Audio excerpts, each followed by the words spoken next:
Haleluya. Shalom saudara yang dikasih dalam Tuhan. Puji Tuhan. Hari ini kembali lagi saya menyapa setiap umat Tuhan dimanapun Bapak Ibu Saudara berada melalui program Bible and Coffee.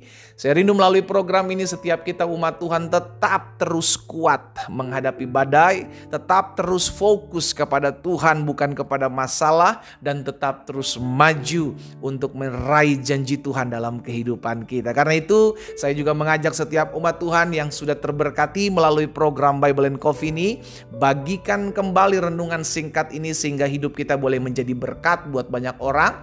Terlebih khusus ketika kita bagikan melalui sosial media kita, itu akan menjangkau banyak jiwa untuk hormat dan kemuliaan nama Tuhan. Puji Tuhan. Kita akan kembali merenungkan firman Tuhan. Kita berdoa, kita datang kepada Tuhan.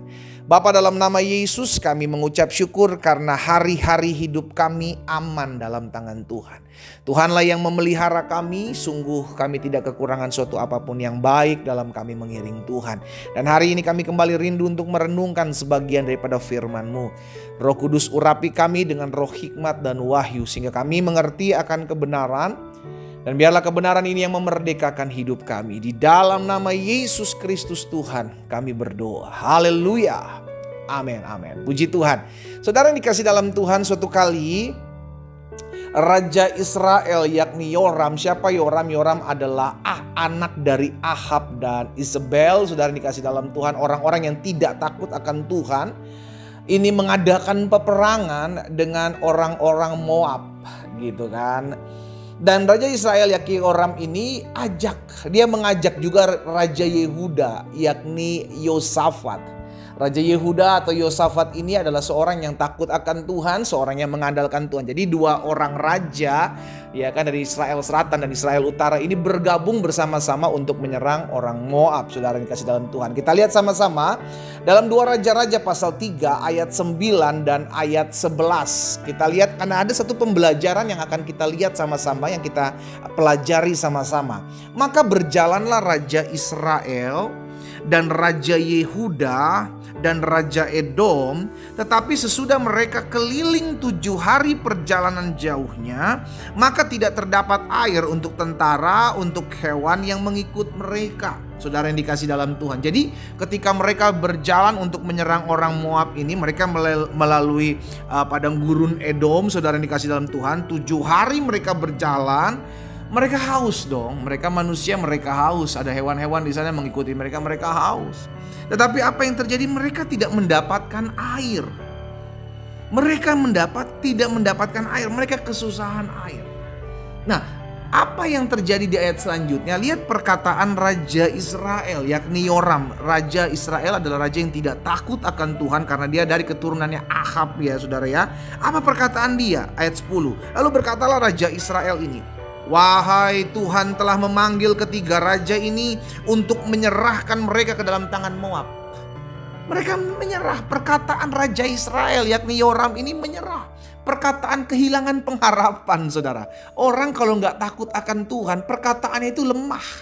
Ya, orang kalau gak takut akan Tuhan, tidak ada hati yang takut akan Tuhan dalam hidupnya, tidak memiliki Tuhan dalam hatinya, perkataannya itu hopeless. Jadi orang terlihat ya gitu ya, orang takut akan Tuhan, orang mengandalkan Tuhan itu terlihat dari ucapannya saudaraku. Perkataan Yoram, orang yang tidak takut akan Tuhan adalah perkataan yang udahlah mati kita, udahlah selesai hidup kita, udah binasa kita. Makanya perkataan dia, Tuhan telah memanggil ketiga raja ini, maksudnya dia, Raja Yehuda dan Raja Raja Edom ini untuk menyerahkan mereka ke dalam tangan Moab. Udah perkataan menyerah. Berbeda dengan perkataan Raja Yosafat, Raja Yehuda. Lihat perkataan di ayat 11. Tetapi bertanyalah Yosafat, tidak adakah di sini seorang nabi Tuhan supaya dengan perantaranya kita meminta petunjuk Tuhan? Lalu salah seorang pegawai Raja Israel menjawab, katanya di sini ada Elisa bin Safat yang dahulu melayani Elia. Orang kalau hidup takut akan Tuhan, ketika mendapatkan kesusahan dia cari Tuhan, saudara. Ini lihat ya, ini ada dua perbedaan gitu ya, saudara ya. Dari kedua orang ini, Yang satu orang yang tidak takut Tuhan, orang yang tidak memiliki Tuhan dalam hidupnya, sehingga dampaknya adalah perkataan yang melemahkan.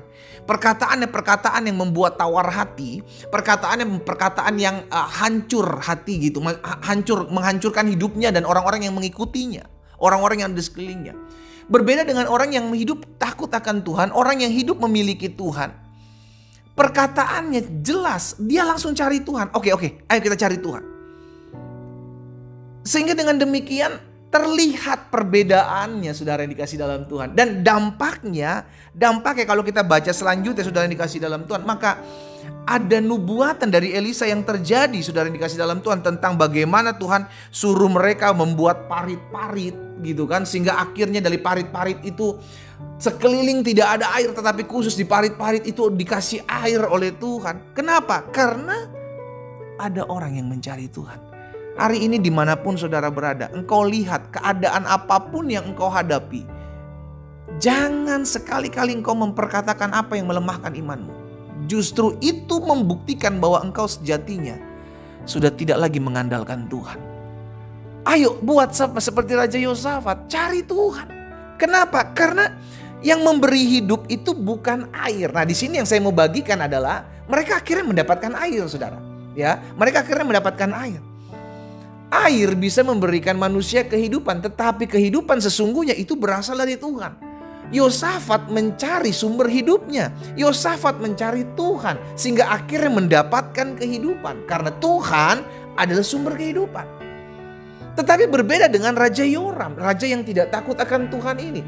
Dia fokusnya kepada air. Waduh gak dapat air, aduh mati kita, aduh selesai kita. Berbeda dengan Raja Yosafat, raja yang takut akan Tuhan. Fokusnya bukan kepada keberadaan air. Fokusnya adalah saya harus mencari Tuhan. Karena saya tahu sumber kehidupan saya itu datangnya dari Tuhan. Saya ajak setiap umat Tuhan, dimanapun saudara berada, kau mendengarkan renungan saat ini.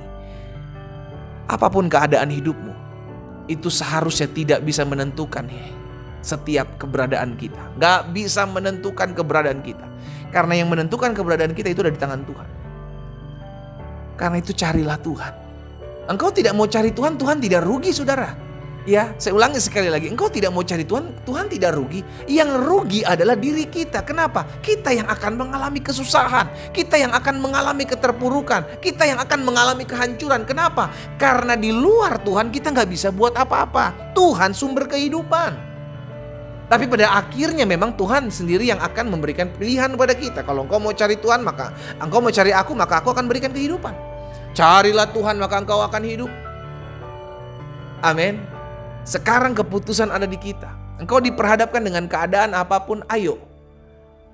Jangan cari yang sebenarnya engkau perlukan. Carilah Tuhan. Karena sejatinya yang kita benar-benar butuhkan, kita benar-benar perlukan, adalah Tuhan yang menjadi sumber kehidupan kita. Kita berdoa, kita datang kepada Tuhan. Bapa, dalam nama Yesus, kami mengucap syukur buat setiap kebenaran firman Tuhan yang Tuhan bukakan buat kami. Ampuni kami kalau selama ini yang kami cari adalah bukan Tuhan.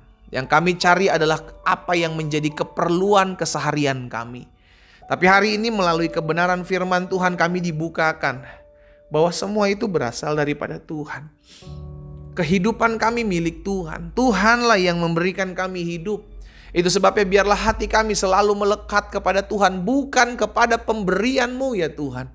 Hamba berdoa di dalam nama Yesus, dimanapun umat Tuhan berada mendengarkan firman-Mu. Hari ini setiap kami mengambil keputusan untuk mencari Tuhan. Apapun keadaan kami, apapun kesusahan yang menghimpit hidup kami, apapun penderitaan yang kami hadapi hari-hari ini, kami mau memutuskan mencari Tuhan. Karena kami tahu dari Tuhan datang kehidupan, dari Tuhan datang pertolongan, dari Tuhan datang pembelaan.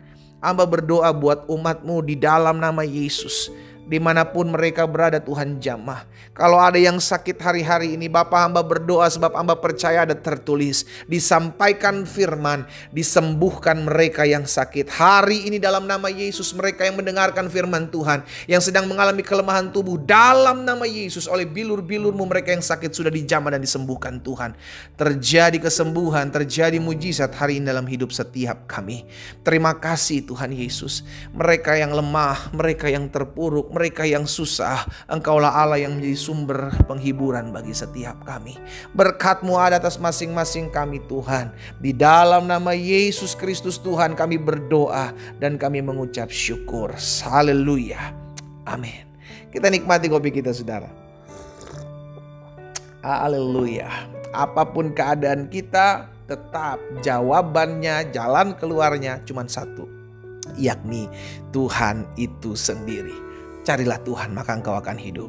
Tuhan Yesus memberkati kita.